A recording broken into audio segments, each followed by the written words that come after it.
Oi, galerinha. Bom, hoje a gente vai começar mais uma aula e vamos falar um pouquinho sobre continuar, né? Classicismo, falar um pouquinho de Camões. A gente já viu na aula passada o Camões lírico, né? E agora a gente vai ver um pouquinho sobre Camões épico, tá? A diferença. Bom, a poesia épica.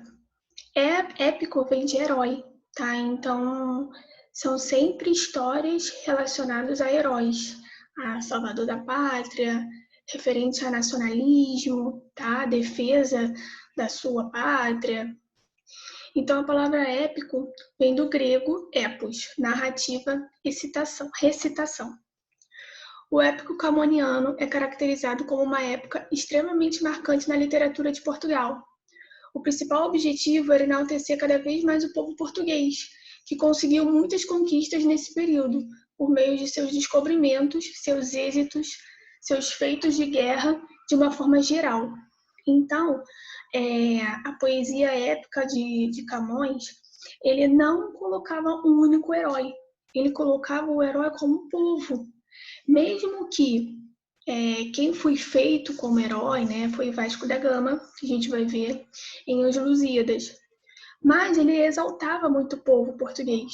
Então ele colocava o foco da poesia épica sempre no povo, tá? Assim, a épica camoniana é considerada uma valorização extrema na história portuguesa, contando com uma série de proezas que eram realizadas pelos heróis portugueses, os militares. O intuito era retratar a expressão do nacionalismo e o amor dedicado aos heróis.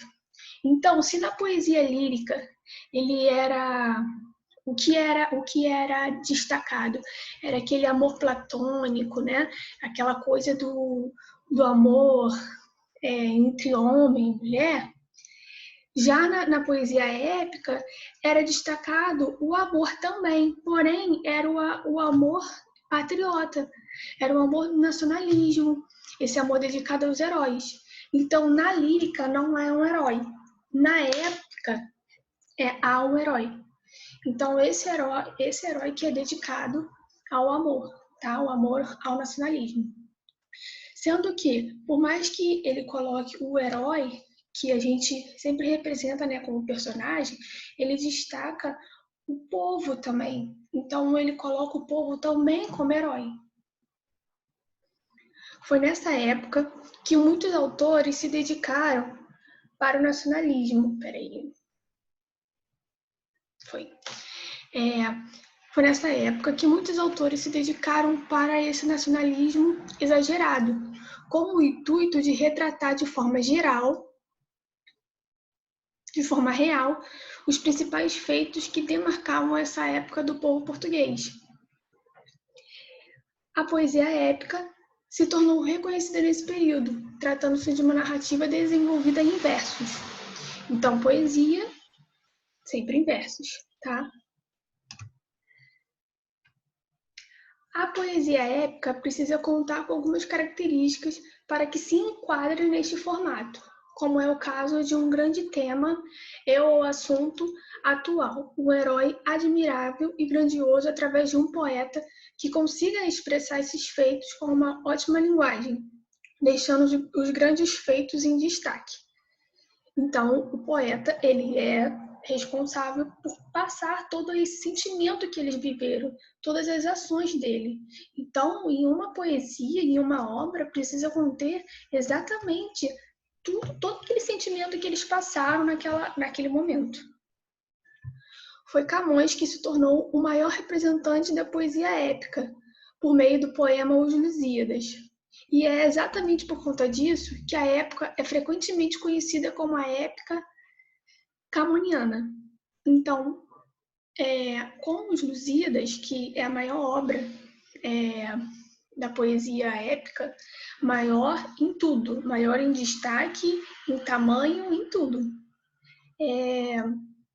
Ele foi, por isso Camões ficou muito conhecido por essa obra, tá? E aí ficou conhecido como épica camoniana. Então, se a gente fala em poesia épica, a gente sempre tem que ligar a Camões. A estrutura.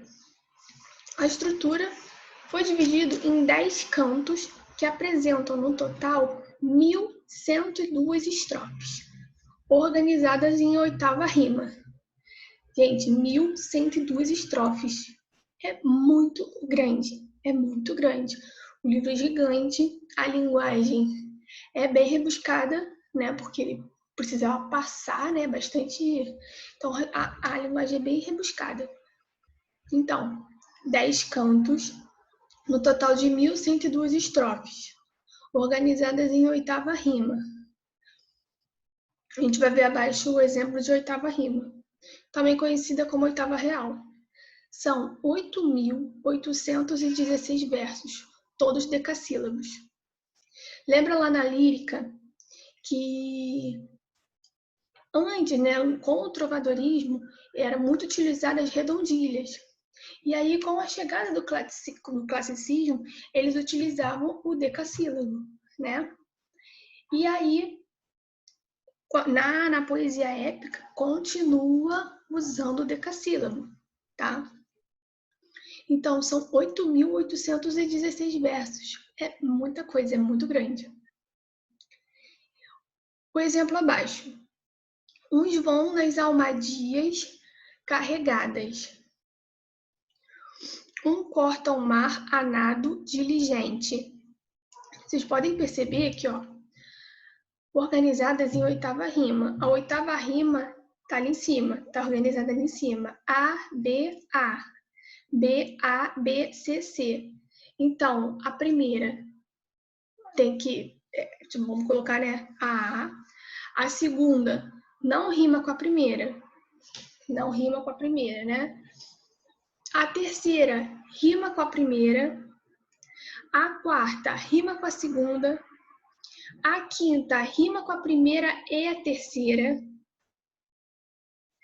A sexta rima com a segunda e com a quarta. E a sétima e a oitava rimam entre elas. Então, eu tenho 3 características, né? E cada linha tem uma rima, tá? E elas precisam, para ser a oitava rima, precisa ter essa característica, tá? Primeira com a segunda, com a quinta, e assim vai, tá bom? Então, gravem isso é bem importante. O tema cantar, a glória do povo navegador português e a memória dos reis que foram dilatando a fé no império. Então, o tema é a glória do povo navegador português. Foi representado pelo herói, correto? Correto. Mas o que ele quer passar? A glória daquele povo, que é um povo que tem que se orgulhar, vamos dizer assim. O herói, né? O navegador Vasco da Gama. Então, ele coloca o herói em um personagem, porém, esse herói, ele representa o povo. A leitura do poema, porém, revela também o caráter heróico do povo lusitano. Então, temos o herói, o navegador Vasco da Gama. Ele representa o povo, tá? Bom, a estrutura. A estrutura a gente começa com a proposição, que é a apresentação do poema, é a introdução, com a identificação do poema e do herói, constituída pelas 3 primeiras estrofes do canto 1. Então, a proposição, ela começa, ela está introduzindo, né? Tá apresentando ali, e aí ele faz a identificação do tema e do herói, né? O tema qual é? É a glória do povo, né?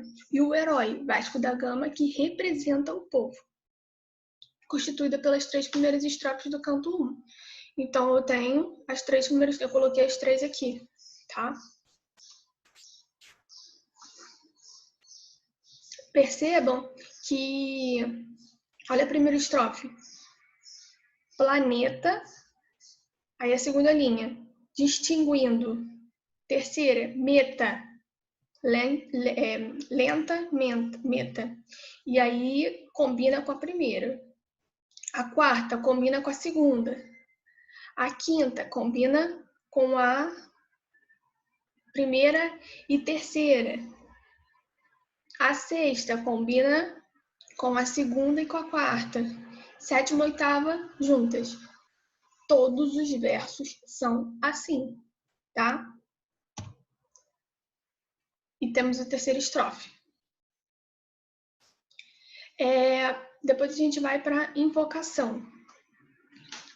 Invocação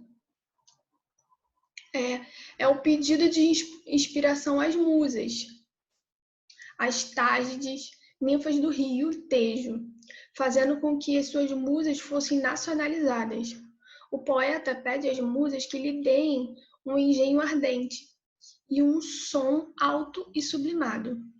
Estrofe 4 e 5 do canto 2.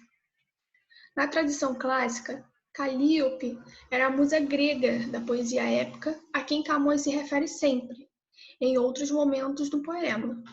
Porém, na sua abertura, ele tem preferência pelas musas nacionais. Então, Camões, ele se refere às musas nacionais, tá? Só que ele também fala, ele também cita a musa grega, tá? Mas a sua é como se fosse assim a salvação, tá? Como se fosse um guia, tá? E aí eu coloquei aqui as estrofes, tá? Depois vocês deem uma olhada com calma. Reparem sempre no final da linha, de cada linha, ó. Primeira com a terceira, tá? Assim vai. É sempre nesse ritmo. Depois a gente vem para a dedicatória. A dedicatória o poeta dedica o poema a alguém, né? Então ele dedica o poema a Dom Sebastião, rei de Portugal, quando o poema foi publicado. Então ele está nas estrofes 6 a 18 do canto 1, tá? Então é uma dedicatória bem longa, né? Então ele né, dedica tudo ao rei e ainda, mesmo sendo uma dedicatória, ele ainda coloca na oitava real, tá? Então ele ainda coloca naquela organização, ó, liberdade, cristandade, esperança, Maura lança. Nossa idade, combina com liberdade e cristandade.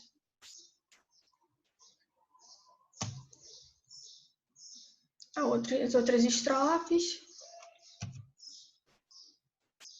Depois a gente vem a narração. A narração é o desenvolvimento do tema, né?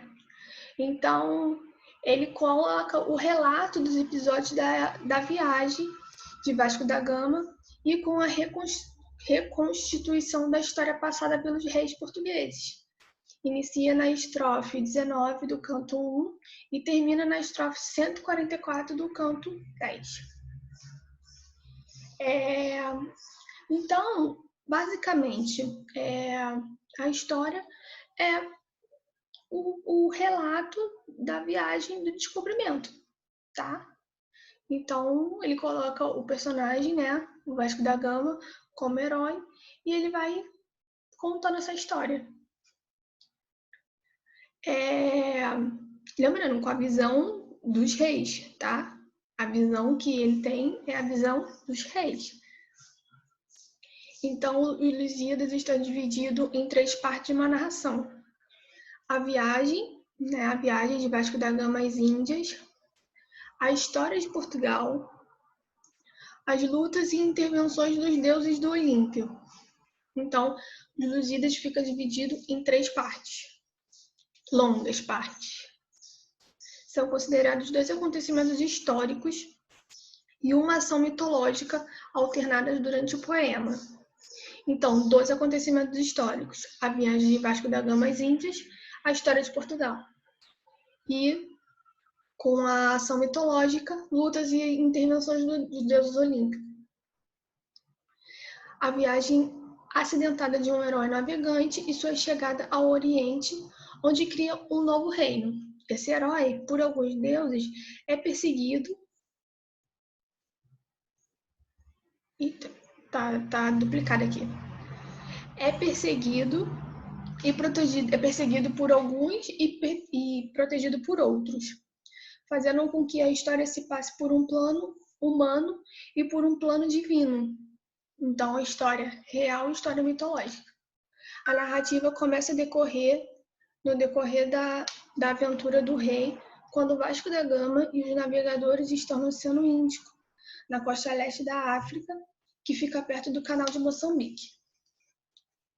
Então, eu vou parar aqui e na outra aula, seguida dessa, né, que seria no segundo tempo, eu continuo, tá? Então, até daqui a pouquinho.